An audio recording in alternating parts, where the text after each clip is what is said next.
Now then, here's something that really makes me angry. Look at this. This is Micheal Tellinger. This is the second book he wrote. He says to Credo and Virginia, thank you for being an inspiration to the... it's just a lot of quotes. I am nobody's inspiration. But look at this. Look at this. These are the ruins of cities spreading through South Africa. There is a mystery about these cities. You see the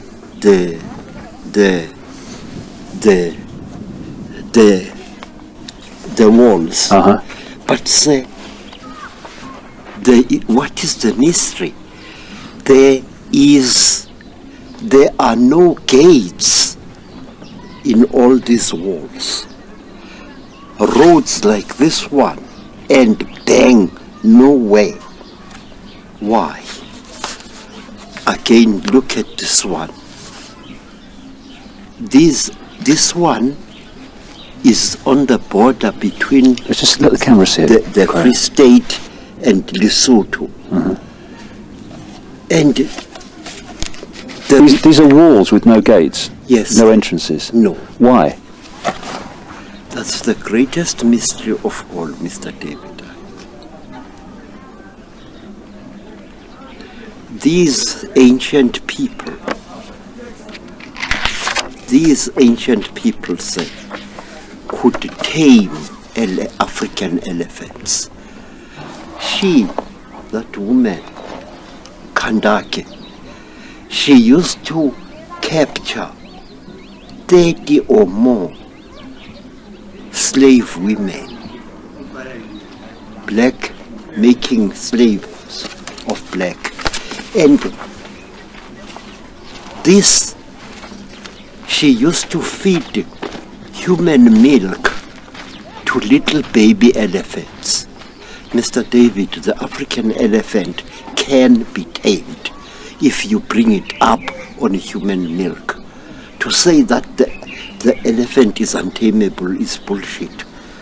It can be tamed, and I know how it used to be.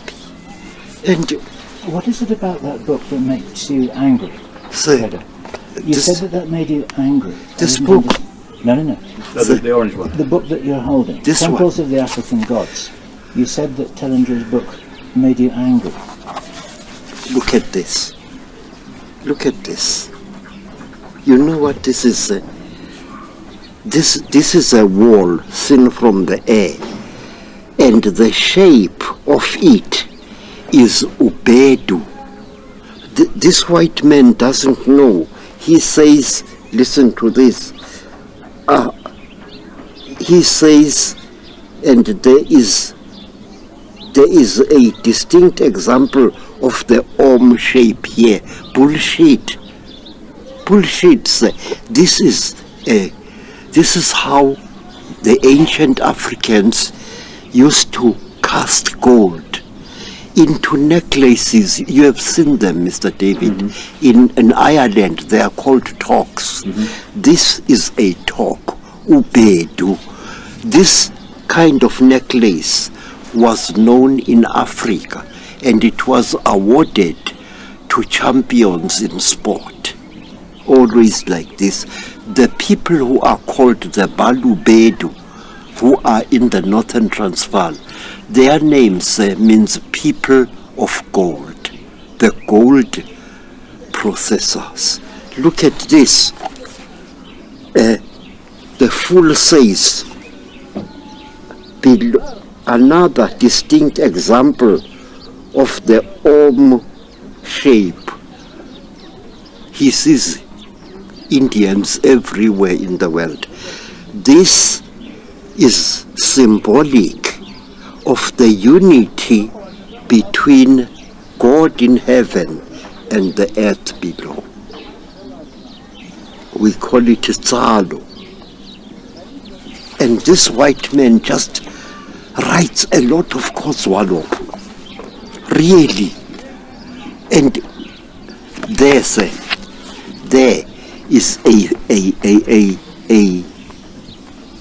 circle. The gate ends nowhere. You can't get into there. Oh yes, you could. You could. How could you get into it? Into it? How could you get into it without a gate? It's simple, Mr. David. You got yourself a big female elephant, yeah? Yeah. You can ride her. She can pull a sled. These roads were for elephants to walk through. And an elephant, you stop her, you get off her, and you get inside. It's simple. Elephants were not, the African elephant was not untamable. It was. All these walls, you know now what he says? He says these walls were some kind of energy generating device. Oh. In a pig's eye it was. And this man, look there, that was an elephant which pulled a sled along this road. That's how they made them? Yes, sir. And then the elephant would stop at the end of the wall, and it would be free. It would be freed of the sled, and it was whistled to go back into.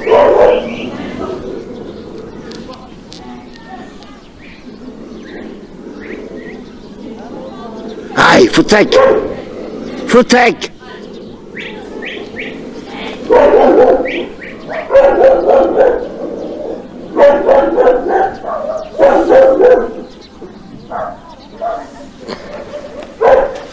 What? So basically, yes, sir.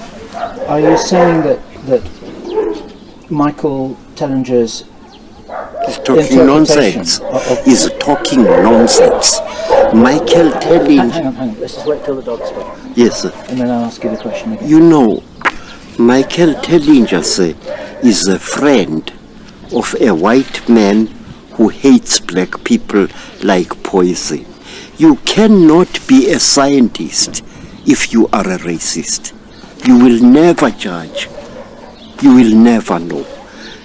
This man, wait, I will show you him. This man sees a red Indian, sees Indian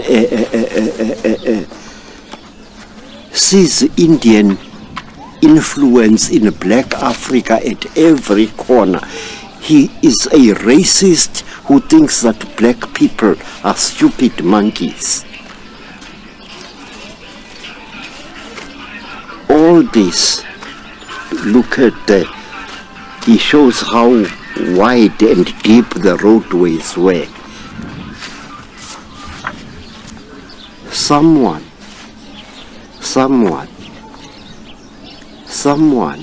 has got to correct this mistake. Say, this is the cradle of civilization in Africa, right here in South Africa. All over there, if you fly in an aeroplane, you see all these things, and racist whites call these cattle corrals. Bullshit. Look at this. This is the lost knowledge of our people. This man, Romnik, says these were, oh God, he just makes me sick.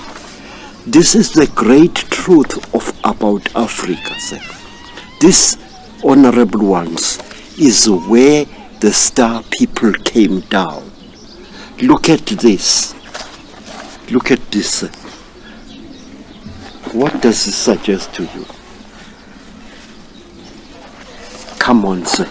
Give us a real Mr. David Icke science. Put me under pressure here. He Yes, sir. calls it the South African Sphinx. Yeah, Shit. it's more of an animal, a bull, and Yes, sir. This is the guardian of the South.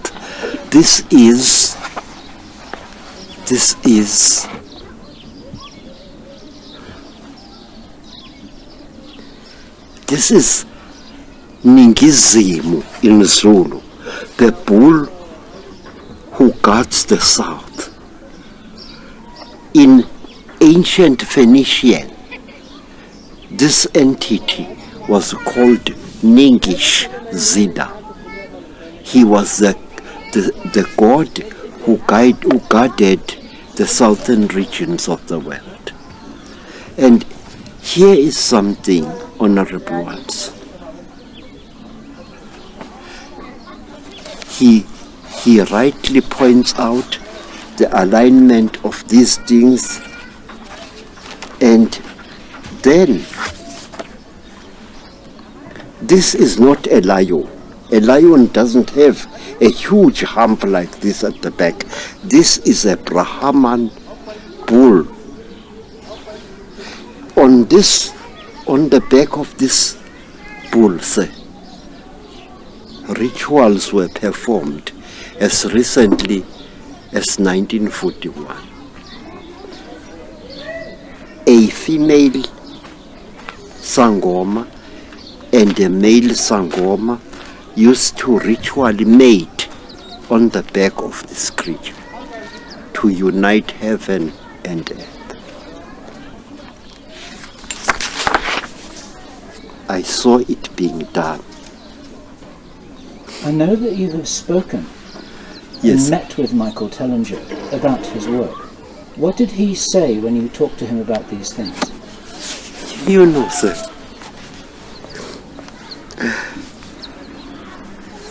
they just use my name.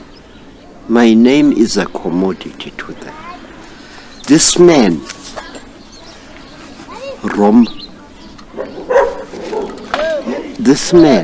Romnik, wait, he's here somewhere.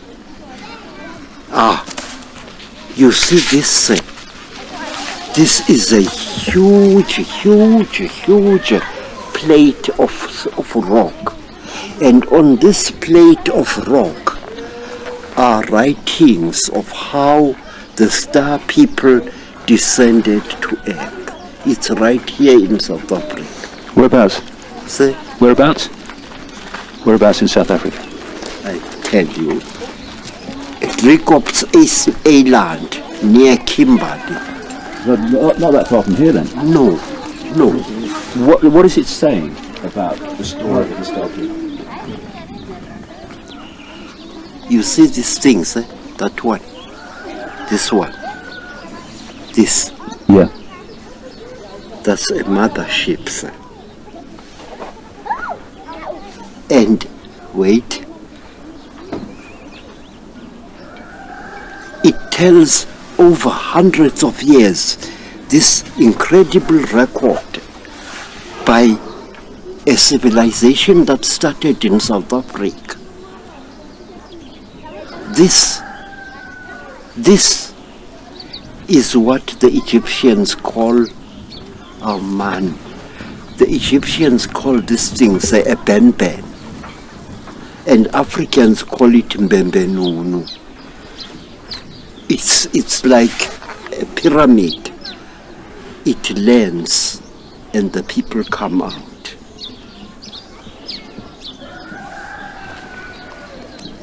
Somebody has got to correct this mistake.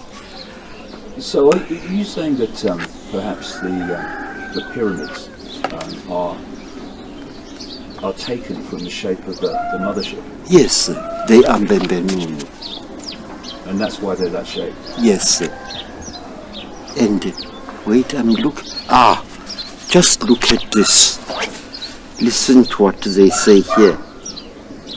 Right, perfectly carved holes in rocks. Many of these show metallic residue around their edges, as if they were used as crucibles for molten metal. Yes, yes, but not all of them. Gold was poured there from a crucible.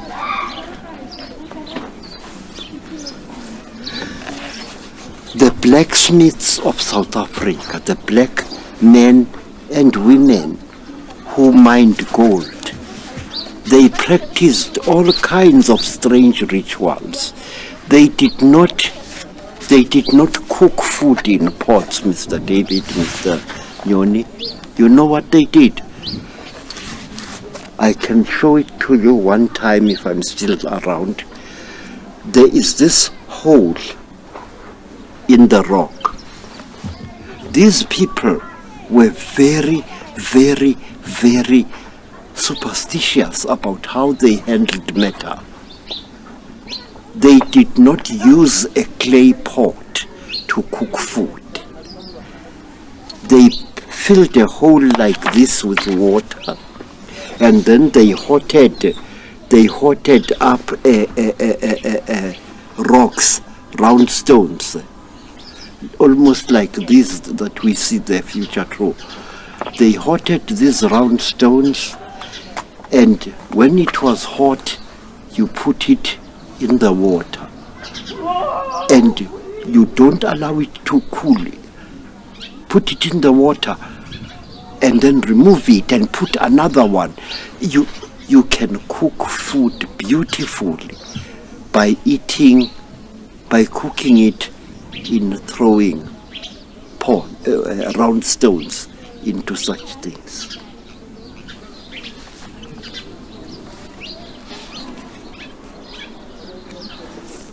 And these are stone tools. Mine workers, diggers of mine, were not allowed, to use metal tools. You were not allowed to use a metal object to dig for gold. You had to use a stone out of respect. All these. How does the respect come in with stone rather than a metal? Because metal working people, they felt guilty about taking metal from the stone. So out of, call it superstitions, they used to use stone tools to dig for gold. You were not allowed to use metal to rape metal from the earth mother. You had to use a stone. Credo, Yes. is Micheal Tellinger correct about the date of what he calls Adam's calendar? He thought that, I think, that they were maybe even 60 or 70,000 years old. Is this correct? They are older, sir. Much, much older. These things, there is a strange story behind them. They were much, much, much older. Yes, Mr. Tellinger is a good writer, sir, but there are some facts about Africans and their beliefs that he does not know. And him, this loathsome piece of white excrescence, he hates me like a dog. Now, look, sir. Look this. This is a cooking device. There it is again. Mine workers had to cook food out with stone.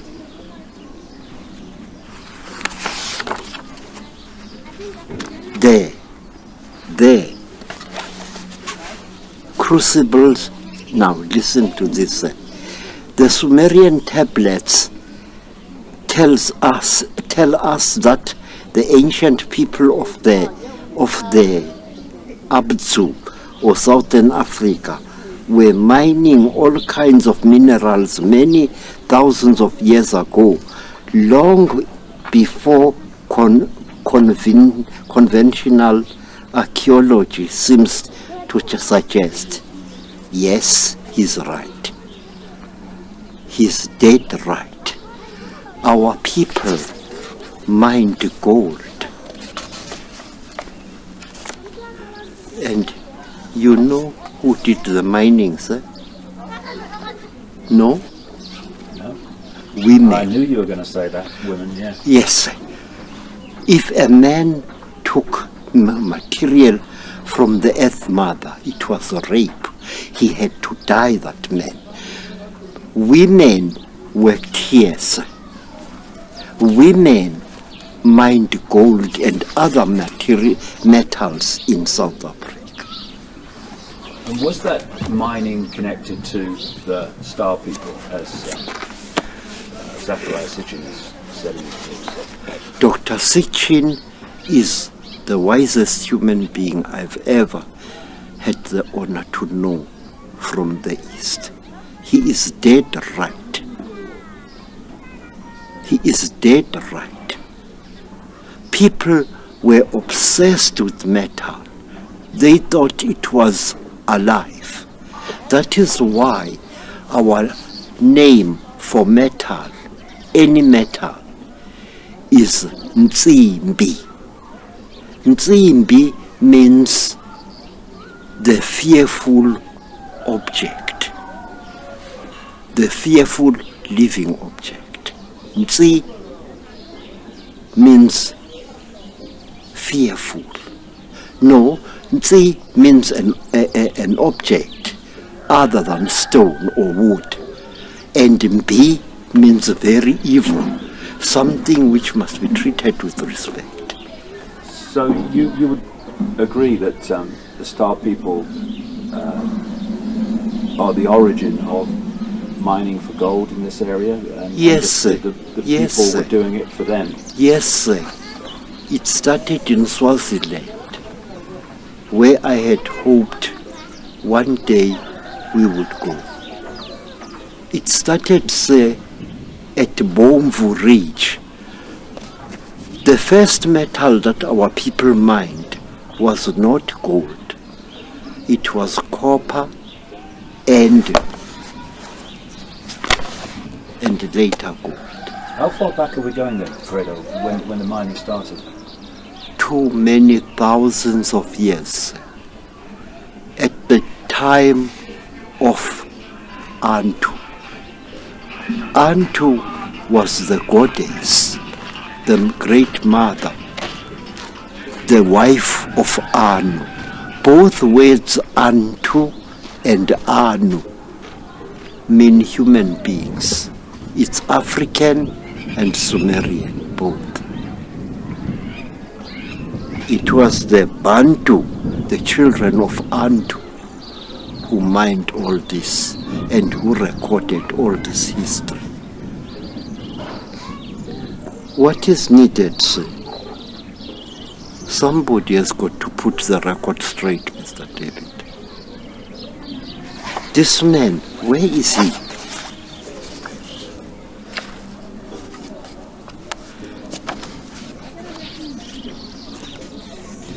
They see Hindu objects everywhere, as if there were no other people.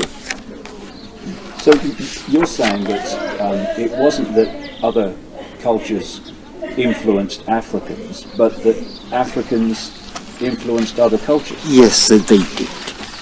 They did. And if, Mr. David, if we were to study the Sumerian language, 100 out of every 100 words are still found here in South Africa. Bantu, Anu, Banu, Vanu. All these are names for human beings. Bantu means the children of Bantu, of Ubuntu, the god, the mother goddess, Bantu. And Anu means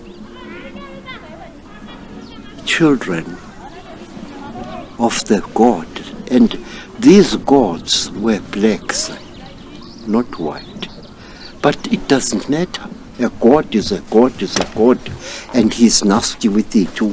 Whether he's white or black, he's still the same bloody backside. So, what's the connection between Sumer and that culture, which conventional history calls the cradle of civilization, and Africa? You're saying Africa preceded it and yes, influenced it massively. Africa preceded Sumer by many, many, many centuries. And so, there is something, Mr. David. You know, somebody has got to put the record straight, coldly and fearlessly. We black people, we were the mothers of the Sumerian civilization. There is not a single word in Sumerian but has an exact equivalent in Africa.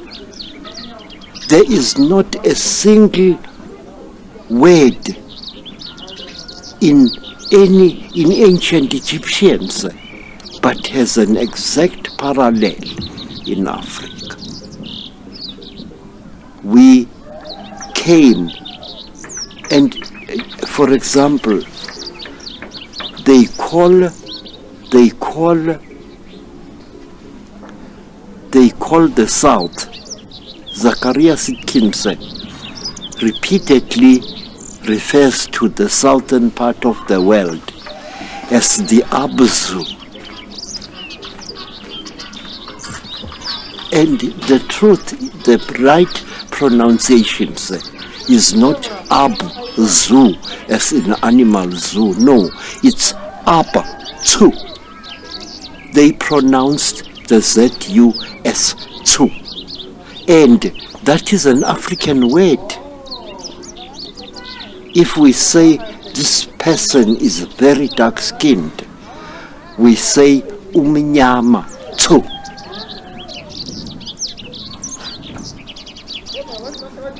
But what?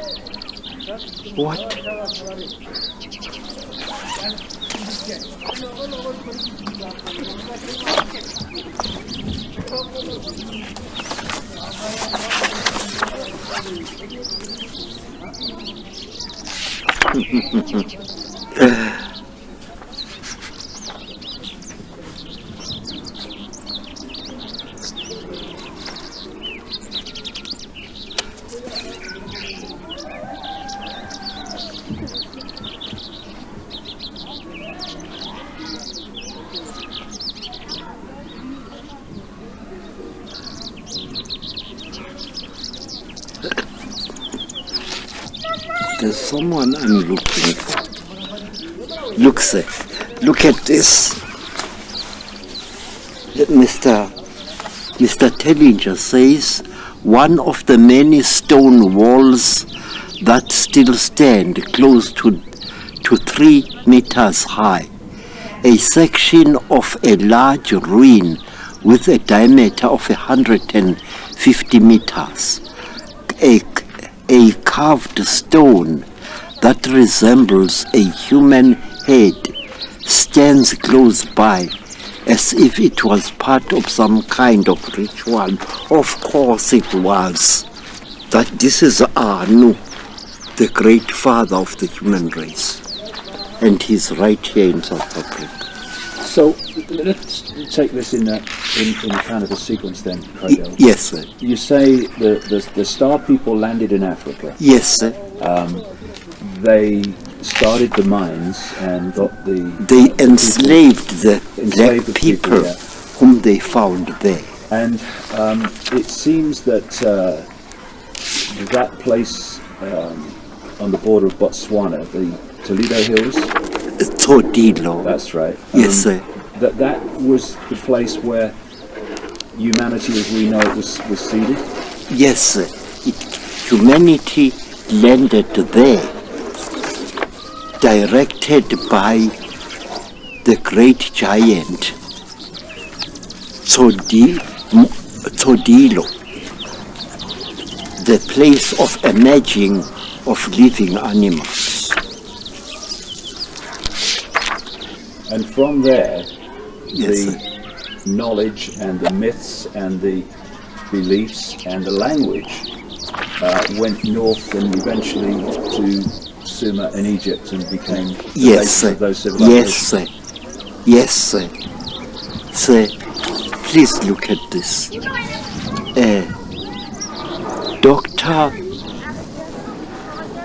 listen to this.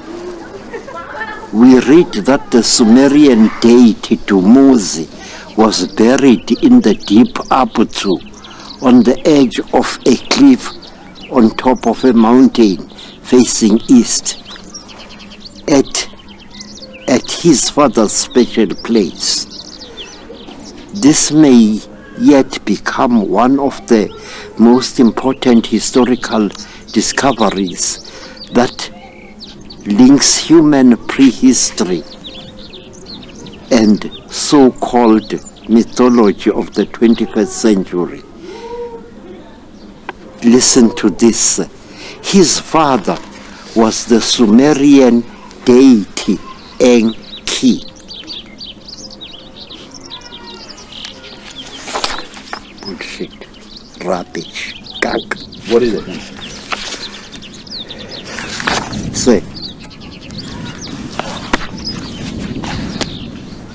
Enki is known in Africa as Nkai or Ngai. For people that have not, studied this, there's in the Sumerian tablets, Enki and Enlil are supposed to be the brothers who were the leaders of a star people, shall we say, which Yes, sir. go under Yes. the name in some cultures anyway as the Anunnaki, and that was all. It's all based in Sumer. But you're saying we have to come to Africa to find. Please, we have to, Mr. David.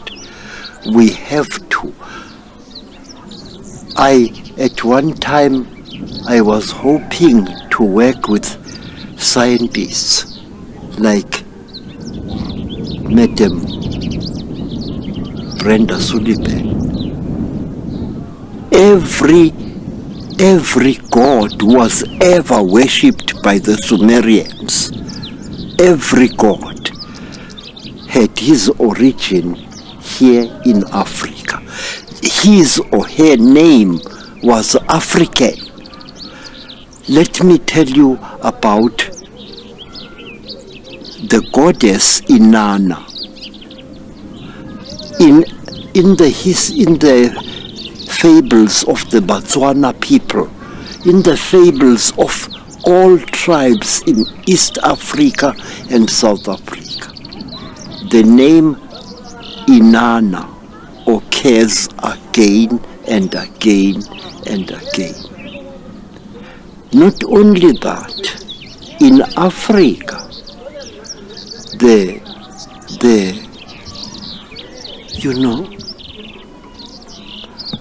all the gods which were worshipped in Africa, which were worshipped in Sumeria, were actually African gods. Same with Egypt. Yes, sir.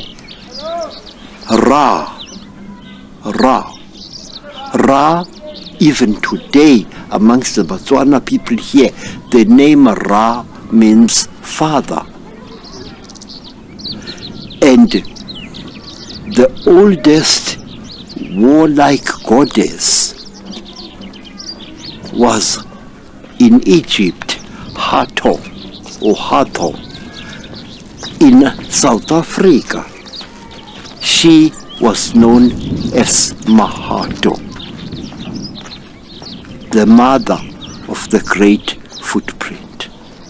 That the footprint that you showed me once? Yes, sir. It's about 6 foot long, isn't it? Yes, sir. And Mr. David, that footprint is the footprint of a woman, not a man. How do we know? If you are a tracker of people, you will notice that the instep of a woman's foot is slightly different from that of a male foot. Africa gave the world its civilization. You were telling a story earlier, and I kind of give a bit of historical context about, you were telling a story about Enki and the relation of that figure to Africa. Could you continue with that story? Yes, sir. Enki in Africa is known as Ngai or Ngai. He is still worshipped even now amongst the people of Kenya. And there is another god, a deity, called Uru Wantai.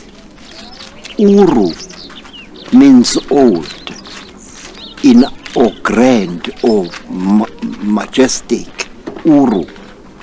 And in Africa, you go to Zimbabwe, say, in Africa, the word for great is Kuru, and in Zululand, Kulu. The word Kuru or Kulu also refers to a grandmother. And here is another thing talking about grandmothers.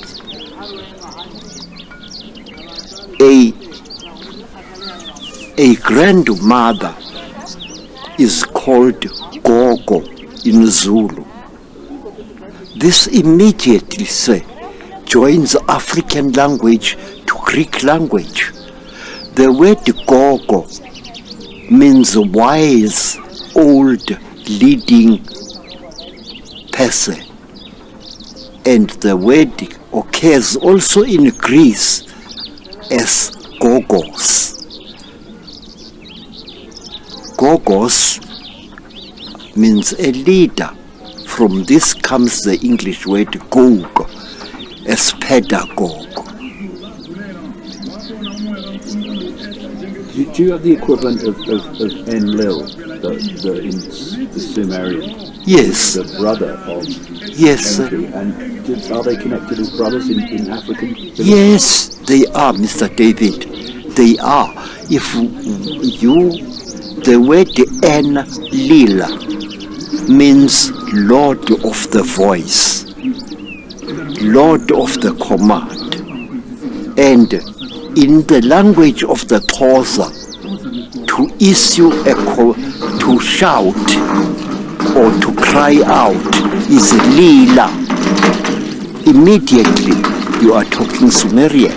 Lila. To wail as at a funeral is Lila. Interesting. I've talked to you over the years about your travels and how you found that you can understand people in apparently different languages all over the world, whether it's the Hopi or Yes. Australia. And are you saying that there was once one universal language, or at least a new language was introduced by the Star people, and it went out from Africa and changed slightly? Yes. That's why you can still understand This it? is what I'm saying, and I'm saying that defiantly because it is true. And Lila means to cry out.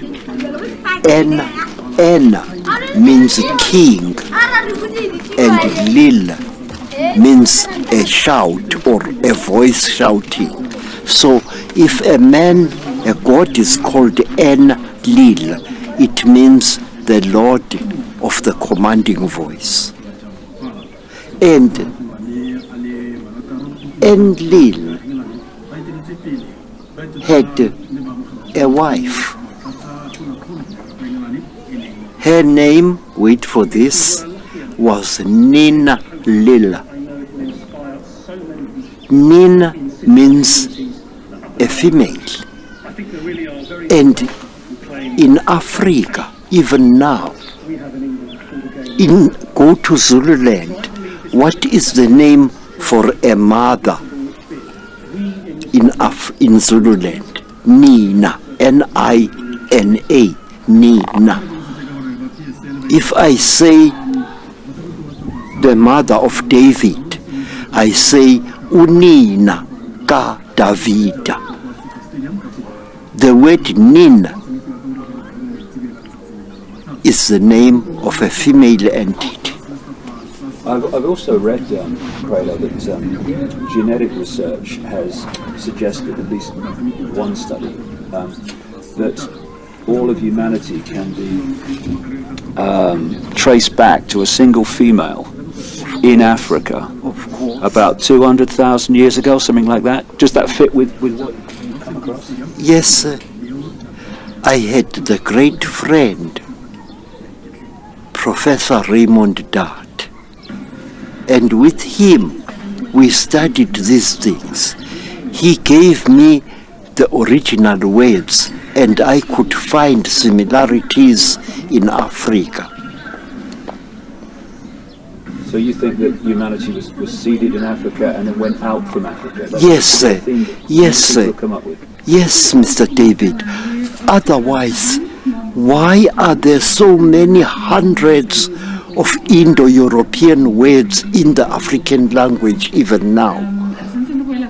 Why are there words in the Indian language which are similar to African words? Take, for example, say, in the Hindu language. Yes. Excuse me, could you turn the radio down, please? Could you turn the radio down? They can't hear you. No, so they can't. Okay, doesn't matter. This is getting noise in the background. We can go to into the temples then. And we can go through this. What I don't want to do is to disturb your train of thought. No, it's quite all right, sir. You're not going to lose anything, huh? No.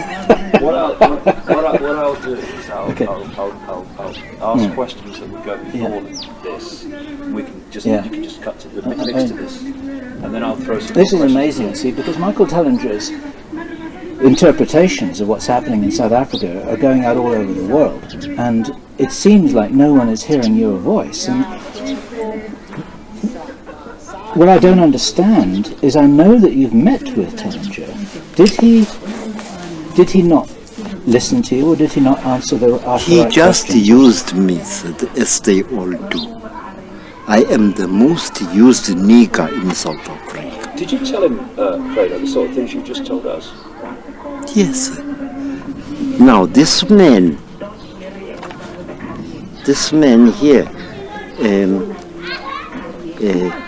there's something here. This man here,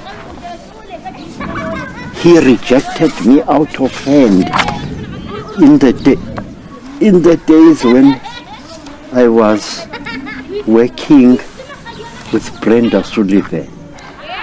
Which man are you referring to? When you say this man here? Romnik. There is a white man who is called Romnik. He is a Hungarian. And if ever there was a man who is a bloody racist, it's him. He says that black people have no native intellect, that we all imitate what white people say. This is bullshit. Wait, I will find him. Let's go and... Okay. Yeah, let's go inside and start. Let me carry you back. Yeah. I'm sorry, sir. No problem. No. There you go. You give me those books, mate, and you just look after that. I'll take those. Please, sorry, Mr. Let's go. I feel bloody weak, but that's my fault. When you said, Credo, that Yes, when you said that you would like to set the record straight, then this is what we would like to help you to do, of course. sir, We're starting to do this now. White people, even now, many of them, do not understand that a black person is capable of clear thought.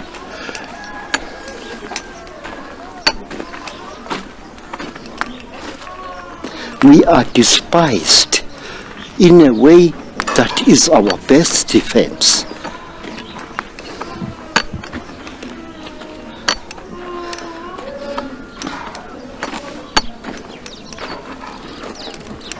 We are despised, looked down upon.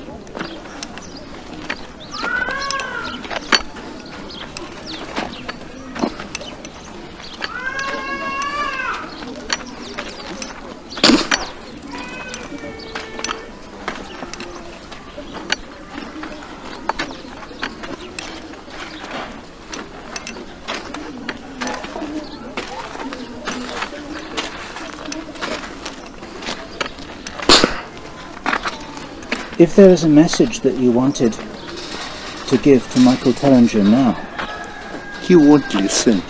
I won't even waste my time, because nobody really wants to listen to the African. We are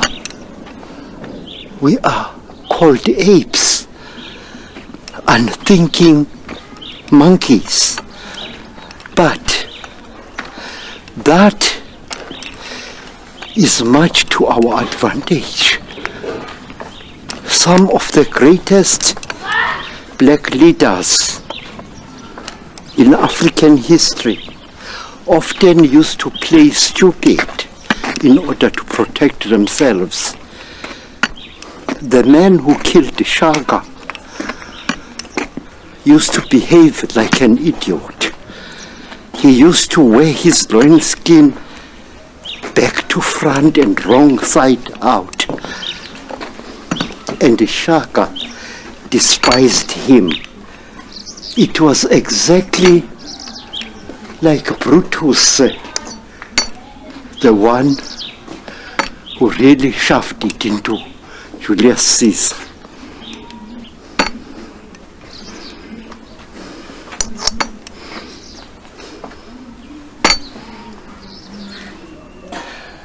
The world has got to know, before Africa is destroyed, as she is in the process of being destroyed, the world has got to know what we know.